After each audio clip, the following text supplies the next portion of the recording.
네, 안녕하십니까. 연세대학교 국제대학원의 이나무입니다. 오늘 제가 메타버스 시대의 금융투자의 원칙과 전략 강의를 맡아서 여러분들을 뵙게 돼서 반갑습니다.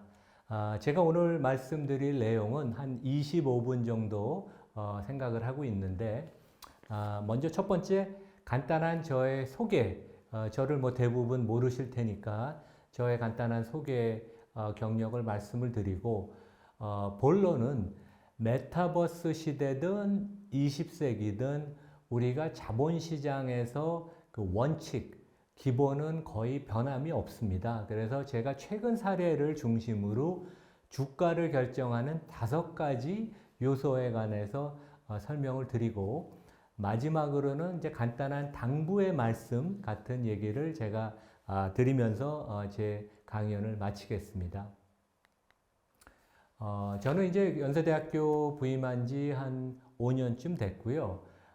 그전에는 한 30여 년 그 국제금융계에서 활동을 했습니다. 그래서 대부분은 이제 외국 금융기관, 미국 증권사, 뭐 JP 모건, 메릴 린치 이런 데서 일을 했고, 그 다음에 이제 국내에서는 삼성증권의 그 초대 리서치 센터장을 한 3, 4년쯤 지냈습니다. 그래서 홍콩, 싱가포르 근무를 제가 오래 했었고, 그러니까 아시아 지역본부에서. 그리고 이제 한 3년 정도는 제가 이제 싱가포르에 승진해서 리저널 헤드가 되기 전에는 메릴 린치, 미국 금융기관, 그 당시에는 뭐 골드만, 모건 스탠리, 메릴 린치가 3대 증권사라고 했죠. 그래서 거기서 이제 한국 공동 대표를 역임하기도 했습니다. 제가 연초에 그 좋은 주식, 나쁜 주식이라고 책을 적었는데, 저술을 했는데, 뭐 혹시 관심 있는 분들 한번 보시면 좋을 것 같고, 그 다음에 제가 그 펀디멘털하게 증시를 어떻게 참여를 하는 게 좋은가, 해외 주식은 어떠한 리스크가 있고 어떠한 그 장점이 있나, 이제 이런 얘기를 일주일에 몇 개 영상을 업로드하는 그 유튜브가 있습니다. 이나무의 좋은 주식 연구소라고. 그래서 관심 있는 분들은 나중에 한번 찾아봐 주시면 감사할 것 같습니다. 제 소개를 간단하게 드렸고요. 그래서 오늘 이제 본론 제가 말씀을 드리겠습니다. 그래서 그 첫 번째 주가를 결정하는 요소의 가장 큰 요소는 기업 이익의 증가율. 어차피 그 민간 기업이라는 것은 성장을 위해서 설립이 되었고, 그 상장 회사의 경우는, 그러니까 뭐 그 시장 경제의 꽃이라고 할 수 있죠. 상장 기업이. 상장 기업의 주가는 기업의 이익을 확실히 반영을 한다고 볼 수 있습니다. 저희 이제 여기 그 아주 골드만삭스라고 이제 대표적인 미국 증권사가 만든 자료인데, 1987년부터 전 세계 기업 이익의 증가율을, 그러니까 전년 동기 대비 증가율을 연율로 표시한 것인데, 금년에 기업 이익이 전 세계적으로 한 50% 가까이 증가했습니다. 50%. 아주 뭐 작년이 워낙 안 좋아서 코로나 때문에 기업 이익이 한 20% 감익을 했다가 기저 효과도 있고, 올해 뭐 전 세계적으로 위드 코로나로 가면서 세계 경기가 회복이 되고 기업들이 가동률이 늘어나고 수요가 좋아서 기업 이익이 한 50% 증가했는데, 내년에는 골드만 전망에 의하면 성장률이 급격하게 둔화가 되는 한 8% 성장을 예상을 하고, 그 다음해인 2023년은 한 5% 정도 성장을 예상을 합니다. 그래서 올해는 우리 국내 증시는 하반기에 조금 주춤했지만 미국 주가는 올해 한 25% 가까이 올랐죠. 그래서 올해는 기업이익이 증가하면서 전 세계적으로, 비단 한국은 좀 안 좋았지만 전 세계적으로 주가가 아주 좋았는데, 내년에는 아까 말씀드린 것처럼 주가는, 주식시장은 기업의 이익을 따라가기 때문에 성장률이 내년에 많이 둔화되기 때문에 내년은 만만치 않은 장사가 될 것이다. 그래서 이제 그런 부분을 좀 더 자세히 저희가 한번 살펴보겠습니다. 제가 이제 그 최근에 주가를 어떻게 봐야 되는지 말씀을 드렸는데, 우리가 명심해야 될 것은 저희가 삼성전자 주식을 한 주를 사든 카카오 주식을 10주를 사든 아니면 미국의 애플 주식을 100주를 사든 그 한 주식이라도 들고 있는 주주는 그 회사의 주주입니다. 그래서 이제 가장 그 세계에서 존경받는 그 투자가 매니저가 워런 버핏이라고 그 미국에 있죠. 이분이 애플만 해도 그 회사 기업의 5%를 들고 있는 대단한 투자가이신데 이분이 항상 강조하는 게 주주는 fractional ownership, 일정 지분을 가진 그 회사의 주인이다. 저희가 투자에 임할 때 항상 이러한 점을 명심을 하고 그다음에 기업을 경영하는 경영주나 대주주, 주요 주주분들은 이런 점을 명심을 하고 소수주주와 같은 배를 타고 간다는 그러한 생각을 하는 게 되게 중요하고 그게 이제 거버넌스, 제가 이제 이따가 말씀을 드릴 텐데 거버넌스의 핵심입니다. fractional ownership. 그래서 그 장기적으로 보면 미국 기업의 성과가 한국 기업의 성과보다 훨씬 뛰어납니다. 그러니까 가령 지난 10년 동안 미국 주가는 연평균 14% 올랐는데 한국은 연 7% 올랐습니다. 삼성전자를 빼면 그나마 그 성장률이 더 주가가 성장률이 둔화가 돼서 4%밖에 안 되는데 매년 미국 기업의 주가가 좋았던 것은 여기 우리 그림에서 보다시피 S&P 500 지수, 그러니까 미국의 이제 대표적인 500대 기업의 영업이익률, 그 기업의 수익성을 나타내는 지표인데 1994년 한 25년 전쯤 되는데 그 당시에 6, 7%에서 지금은 13%. 그러니까 지난 2분기, 3분기 실적을 보면 영업이익률이 거의 14%까지 올라갔습니다. 그래서 미국 기업은 성장도 많이 하지만 워낙 비즈니스 모델이 뛰어나서 수익성, 마진이 높다. 이제 그런 얘기를 할 수 있겠습니다. 그리고 이제 저희가 그 명심을 해야 될 게 업종마다 그 기업의 수익성 및 그 성장성의 특징이 있습니다. 그래서 여러분들 뭐 상식대로 가장 성장성이 높은 게 IT 기업인데 여기 보시면 IT 업종은 지난 10년 동안 주가 성장률이 연 20%에 달했습니다. 그 다음으로 높은 게 당연히 우리가 예상할 수 있는 헬스케어, 의료 관련된 것이고 연 14%, 그 다음에 뭐 럭셔리 명품, 테슬라, 그 다음에 나이키 이런 소비재 제품이 포함된 경기 관련 소비재가 연 14%. 불행히도 가장 성장률이 지난 10년 동안 낮았던 업종은 금융입니다. 왜냐하면 금융은 테크놀로지가 발전하면서 계속 금융의 그 마진이 프레셔를 받고 핀테크 기업, 그 다음에 신용카드 회사, 비자 같은 데를 그 페이먼트 회사라고 그러죠. 이런 데들이 계속 영역을 넓히고 핀테크가 치고 들어오면서 금융업의 성장성은 둔화가 돼서 지난 10년 동안 주가 평균을 보면 모든 업종 중에 가장 낮다. 그래서 구조적으로 금융은 좀 어려운 국면을 걷는 게 아닌가. 한국이 뭐 대표적인 얘기죠. 그래서 우리 카카오뱅크의 시가총액이 전통 금융지주사 신한지주나 KB지주보다도 거의 뭐 2배 가까이 시가총액이 높지 않습니까?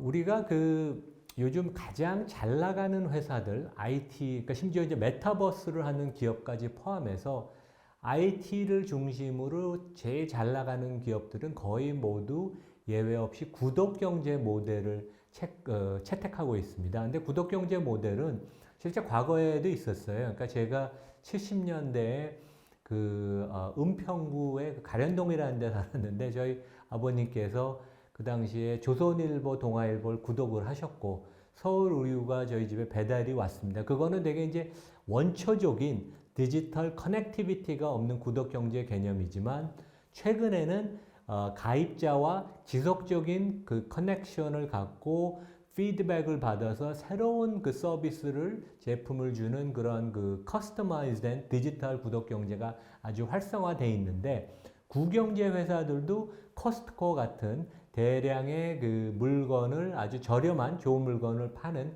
그러니까 저는 이제 코스트코 양재동 매장을 저희 집사람하고 한두 달에 한 번씩 가는데 물건이 아주 좋고 저가에 살 수 있어서 뭐 몇십만 원어치를 사거든요. 그래서 근데 코스트코 같은 데는 재미있는 게 리테일 업체인데 아무나 들어갈 수가 없어요. 연 38,500원의 연회비를 내야지 입장이 가능하고 그 카드를 입장해서 확인을 합니다. 그래서 지난 10년 동안 보면 코스트코 같은 구독 경제에 아주 좋은 비즈니스 모델을 가진 회사의 주가는 배당을 포함해서 연 20% 상승을 했습니다. 우리가 보기엔 좀 재미없는 유통업체로 보이는데 장기 주가의 성장성이 삼성전자가 동기간 동안 16%연 올랐는데 더 높았죠. 그래서 이러한 모델을 우리가 한번 주목해 볼 필요가 있다. 그런 말씀을 드리겠습니다.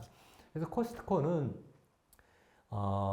적정한 마진을 내고 많은 물건을 고객한테 파는 것이 목적이어서 매출 총이익률이 11%에서 거의 안정적으로 유지가 됩니다. 그래서 이 회사의 주주도 좋고 고객도 좋고 납품업체인 벤더도 좋고 모든 데가 윈윈하는 그 비즈니스 모델을 구사하는데 지난 10년 동안 보면 이 회사는 주당 순이익이 매년 12% 증가를 했고 그 외에 주주 입장에서는 연 2, 3%의 배당 수익률을 기대할 수 있어서 아주 우수한 구독경제 모델을 가진 회사죠. 이 회사는 구독경제 모델을 보면 회원이 한 $40를 내는 회원이 한 1억 명이 넘는데 이분들의 90%가 재계약을 합니다. 저희 집도 당연히 몇 번 재계약을 했고 그래서 전 세계적으로 40불을 내는 연 회원이 1억 명이 되니까 그것만 해도 매출액으로 바로 떨어져서 순이익으로 가는 부분이 4조 5천억입니다. 그러니까 구독경제가 얼만큼 파워풀한 것이 여기서 알 수가 있죠. 그래서 계속 제가 말씀을 드리면 이것은 이제 미국의 장기적인 기업이익의 성장률과 그 시장의 주가 수익 배수, 우리가 보통 valuation이라고 하는 price to earnings ratio를 보는데 거의 리니어한 직접적인 상관관계가 되게 높습니다. 어떤 의미냐면 증시는 성장성이 높은 기업일수록 여기에 보면 아마존, 엔비디아, 페이스북, 마이크로소프트 같은 빅테크 회사, 테슬라도 당연히 여기다 넣으면 오른쪽 위에 들어갈 텐데 이런 성장성이 높은 기업들은 밸류에이션이 높고 반대로 성장성이 떨어지는 미국의 가령 통신사인 AT&T 아니면 시티은행 같은 데는 퍼가 미국의 대표적인 회사인데도 10배가 안 됩니다. 그래서 기업의 주가 밸류에이션은 성장성을 반영해서 어떻게든지 장기 성장성을 높이는 게 되게 기업 입장에서는 중요하다. 그런 얘기를 드리겠습니다.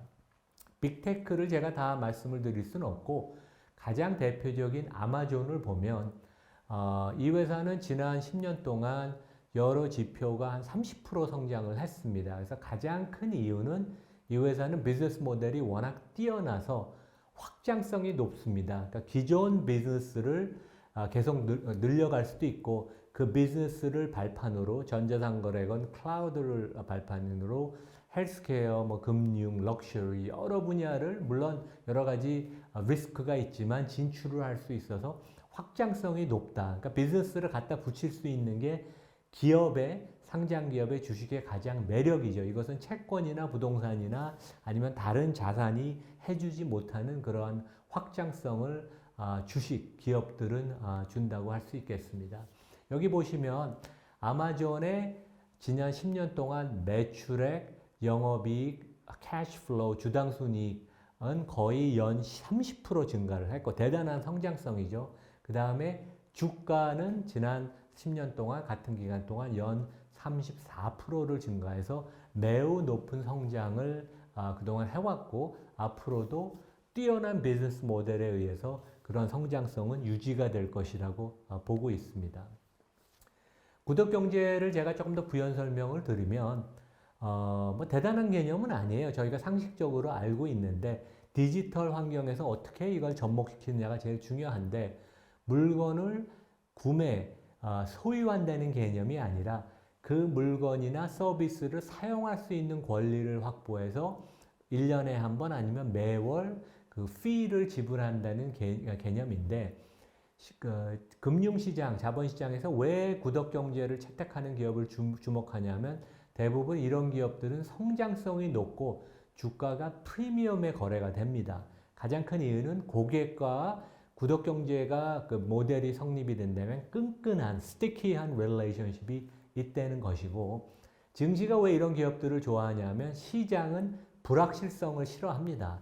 근데 구독경제는 그 기업의 매출액이나 이익이 되게 예측 가능하거든요. 제가 가령 다음 페이지에 보여주겠지만 넷플릭스의 저희 집의 고객인데, 저도 넷플릭스 어카운트가 있고 이제 미국에 있는 저희 애들 2명 다 각자 구자가 있습니다. 그러면 저희들은 매달 뭐 한 12~13불을 내죠. 그러면 넷플릭스 기업 주주 입장에서는 예측 가능한 현금으로 캐시플로우가 생기죠. 그래서 이러한 예측 가능성을 좋아하는데, 실제 국내에서는 구독경제가 이제 시작하는 것 같습니다. 현대자동차 같은 데도 테슬라 모델을 따라서 시작했고, 웅진코웨이 같이 우리 그 정수기 하는 데가 되게 좋은 기업이라고 생각을 하고, 실제 주인이 3번이나 바뀌었어요. 그 윤석금 회장이 경영하시다가 그 사모펀드인 MBK 파트너스로 경영권이 넘어갔다가, 얼마 전에는 이제 넷마블 게임 회사의 아주 대표적인 기업이 인수를 했는데, 여기 방준영 의장이 이런 얘기를 했어요. 사람들이 게임 회사가 정수기 회사를 왜 인수하냐? 그것도 프리미엄을 많이 주고. 그래서 이제 대답이 신성장 동력 확보를 위해 구독경제 1위인 코웨이를 우리 그 넷마블 그룹이 인수한다. 그만큼 이 구독경제 비즈니스 모델은 중요하다고 하겠습니다.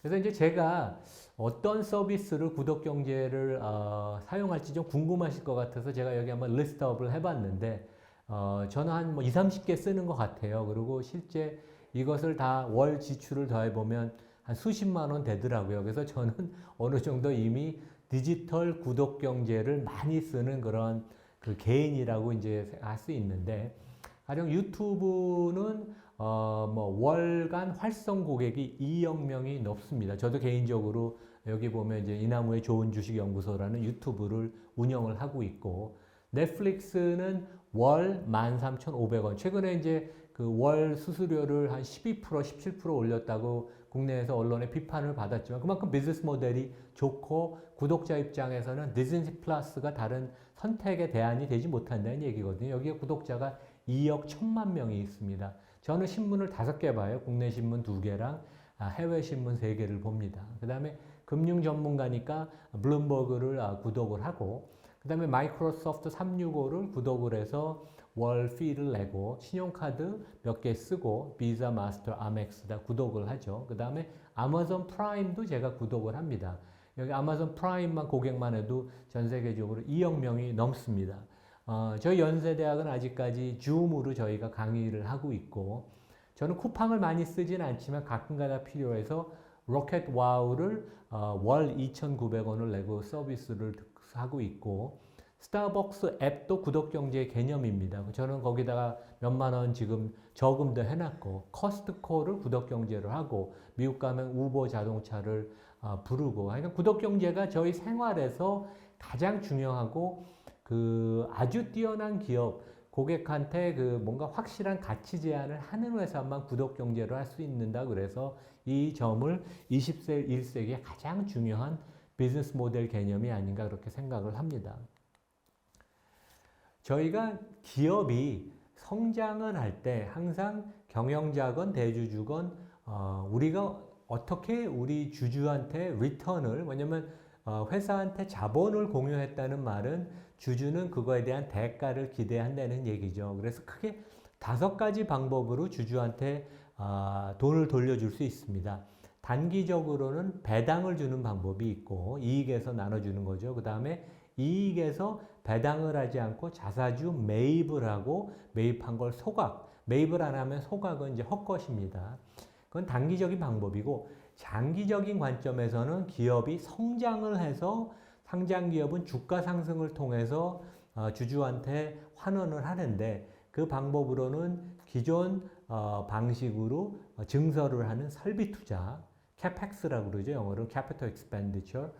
새로운 제품을 개발하는 R&D도 있고, 그 다음에 다른 기업을 인수하는, 한국 내에서 요즘 SK그룹이 M&A를 많이 하죠. 그래서 설비 투자, R&D, M&A 이런 방법을 통해서 장기 성장성을 만들어서 주주한테 돌려주는 그 5가지 방법이 있고, 저희는 투자자인 경우에도 내가 투자한 회사는 어떻게 나한테 환원을 하나, 기업 입장에서는 내가 경영자면 어떻게 주주한테 돈을 돌려주냐를 저희가 생각해 봐야 될 것 같습니다. 그래서 한국은 불행히도 배당이 조금 최근에 늘어나는 모습을 보이지만 소수 주주에 대한 배려는 너무 없다. 최근에 주가가 많이 코스피가 빠지는 이유도 이러한 점을 반영하는 것 같습니다. 그래서 반면에 자본주의가 꽃을 피는 미국에서 시가총액이 가장 큰 애플의 시가총액은 우리 대한민국의 GDP보다 큽니다. 애플은 지난 2년 동안 그 회사가 번 순이익보다도 많은 금액을, 그러니까 100조에 달하는 금액을 매년 자사주를 매입해서 소각을 했습니다. 그래서 지난 10년 동안 이 회사는 배당도 꾸준히 했지만 매년 자사주 매입 소각을 해서 주주한테 실제 돈을 돌려줘서 상장 주식 수가 33%가 감소하는, 남아있는 주주는 자동적으로 아무런 변화가 없어도 주당 순가치가 50% 이상 올라가는 그런 효과가 있죠. 그래서 우리나라 대기업들은 지금 현금도 넉넉하고 앞으로도 잉여 현금 흐름이 많이 발생할 텐데 이런 돈들을 주주한테 돌려줘야 된다고 생각을 합니다. 그래서 미국을 보면 금년이 코로나를 극복하는 두 번째 해지만 기업 이익이 좋음으로써 3분기 실적 발표한 걸 보면 많은 기업이 번 돈 중 꼭 투자해야 되는 걸 빼놓고는 나머지는 다 배당이나 자사주 매입 소각을 통해서 주주한테 돌려주고 올해 자사주 매입 기준으로는 미국이 최고의 해입니다. 그러니까 이제 주가가 그렇게 많이 올라가겠죠. 그래서 우리나라도 자본시장이 이러한 근본적인 변화가 주주를 대하는, 주주를 생각하는 마음이 변해야 된다. 첫 번째, 그 주가를 움직이는 가장 큰 드라이버가 기업 이익의 성장, 두 번째는 배당 또는 자사주 매입 소각, 세 번째는 빚이 있는 기업은 그 회사의 재무 구조, 자본 구조가 어떠냐가 이제 중요한데, 제가 여기 이제 예로 들었는데, 어떤 서울의 10억짜리 아파트를 매수한 똑같은 아파트입니다.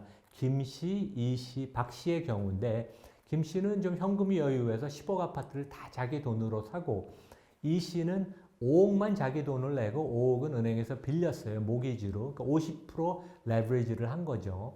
근데 박 씨는 저축이 많지 않아서 2억 5천만 자기 돈이 있었고 7억 5천 전체 아파트 값의 75%를 빌렸습니다. 그래서 박 씨가 더 레버리지가 많죠. 그래서 레버리지는 어느 정도의 레버리지는 그 회사의 수익성, ROE를 자기 자본 이익률을 높여주는 아주 긍정적인 효과를 보입니다. 그래서 실제 이 경우에 집값이 10% 1억이 올랐다면 김씨, 다 자기 돈을 내고 산 분은 10%의 수익을 걷지만 박씨 75%를 빌린 분은 자기 돈 2억 5천만 원만 내고 7억 5천은 빌렸기 때문에 집값이 1억이 올라간다면 금융비용은 이제 우리가 계산을 안 하면 단순화하기 위해서 그러면 1억 나누기 2억 5천 원 하면 40%의 리턴을 얻습니다. 그래서 레버리지가 아주 좋기도 하지만 과도한 레버리지는 우리 대한항공 같은 경우가 대표적인데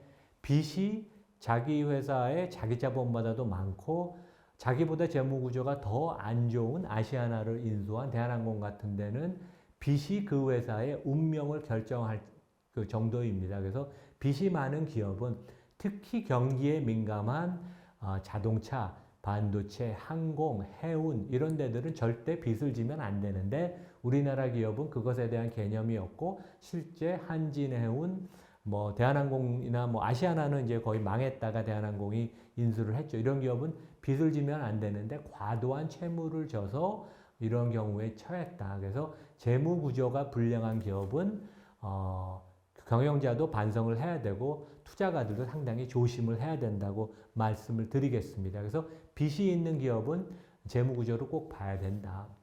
그 다음에 네 번째는 기본적으로 금리와 주가는 좀 거꾸로 갑니다. 왜냐하면 기본적으로 주식이라는 게, 주식 가치라는 게 미래에 그 기업이 버는 그 현금 흐름을 현재 가치로 할인하는 개념이거든요. 그래서 이자가 금리가 올라가면 그 분모에 들어가는 분모 숫자가 커지니까 미래의 가치가 이제 떨어지니까 주가가 하락을 하는데 최근에 이제 금리가 좀 올라간다는 우려가 있으니까 미래의 성장주들, 미국의 대표적인 성장주들이 주가가 좀 많이 조정을 받았죠. 그래서 지난 20년은 금리가 내려가면서 주식시장의 밸류에이션 퍼가 올라갔고 앞으로 10년은 금리가 올라갈 테니까 주식시장의 밸류에이션이 좀 내려가서 시장은 조금 역풍을 맞을 것이라 이제 그런 생각을 하시면 되겠습니다.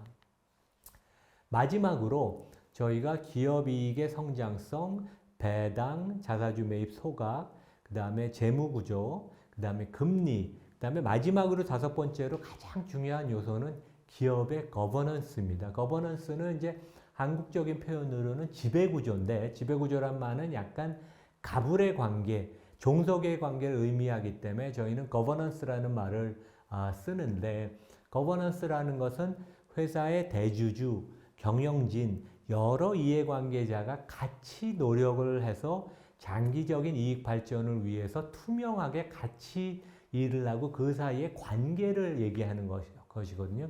어려운 개념은 아닙니다. 근데 이제 한국 주식시장은 최근에 이번 주에서 주가가 계속 많이 빠지는데 코리아 디스카운트라고 하죠.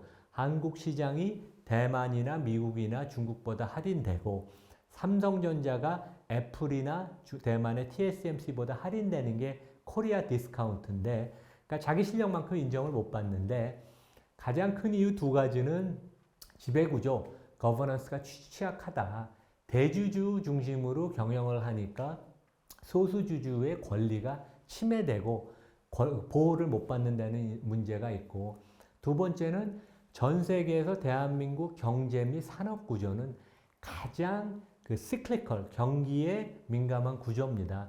우리나라 수출 증가율이 전 세계에서 가장 세계 경제 성장률의 레버리지가 큽니다. 과거보다 그 변동성은 좀 줄어들었지만 그만큼 우리나라 시장 경기의 부침이 크다는 얘기죠. 그래서 대표적인 게 2021년에 우리나라 기업은 이익이 100% 증가했지만 저 개인적으로 내년에 감익, 이익이 감소할 걸로 보거든요. 그래서 이렇게 자본 집약적인 비즈니스 모델은 고정비가 많아서 이익의 변동성이 심하기 때문에 디스카운트를 받을 수밖에 없다. 세 번째는 정부의 과도한 간섭.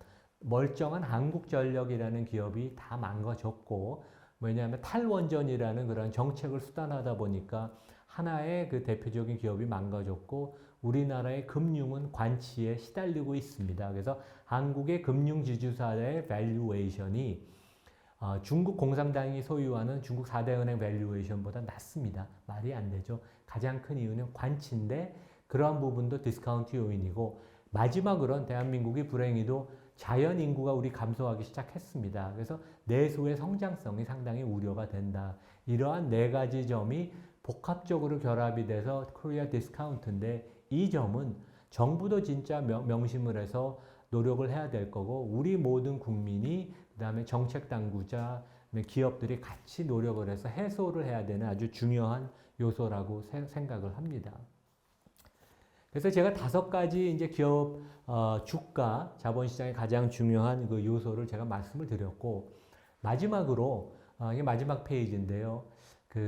저희가 전문 투자가가 아닌 개인 아니면 여러분 중에는 이제 경영하시는 분도 계실 텐데 이런 투자를 임할 때 가장 중요한 그 요소는 크게 3가지입니다. 그러니까 상당히 상식적인데 지적인 호기심을 갖고 우리가 투자에 임한다. 뭐 경영도 마찬가지겠죠. 두 번째는 이러한 호기심을 바탕으로 섬세하게 나 주위를 관찰하는 능력. 그러니까 세세한 거라도 지나치지 않고 확인하고 그러하는 그 관찰하는 능력이 중요하고 마지막으로는 눈으로 보고 말로 입으로 하는 걸로 끝나는 게 아니라 그 관심 있는 제품이나 서비스가 뭐가 새로 나왔으면 그것을 체험하고 테스트하고 그 경쟁 제품이라도 또 물어보고 그러는 것들이 아주 중요합니다. 그래서 가령 전기차, 자율주행 등 미래의 모빌리티가 아주 궁금한 사람은 그걸 책을 읽고 신문 보는 거에서 그치지 말고 어렵지 않습니다. 테슬라에 전화를 해서 모델 Y, 모델 3 아니면 뭐 요즘 다 전기차들 많이 나오는데 그런 것을 시승을 해보는 거죠. 그래서 주식 투자라는 것은 좋은 기업을 골라서 적당한 가격에 사서 기다리는 시간의 싸움이기 때문에 너무 조급할 필요도 없고 좋은 기업을 고르는 눈, 그 다음에 제가 말씀드린 3가지 성공 투자 요소를 항상 기억하면서 차분하게 임하면 성공한다고 저는 생각을 하고, 이 점은 또 투자가 주주 입장에서 보는 건데 경영을 하는 분들도 마찬가지로 생각을 하시는 게 좋다고 생각을 하겠습니다. 그래서 이제 마지막으로 제 그 연락처, 제가 오늘 그 실시 강의를 못하고 제가 정부 부처에 지금 강의가 갑자기 잡혀서 제가 오늘 여러분들을 직접 못 뵀는데 사과의 말씀을 드리고, 제 연락처랑 그 다음에 제 페이스북 페이지, 그 다음에 제 유튜브 주소를 여기 남기고 여기 오늘 강의를 마치겠습니다. 네, 감사합니다.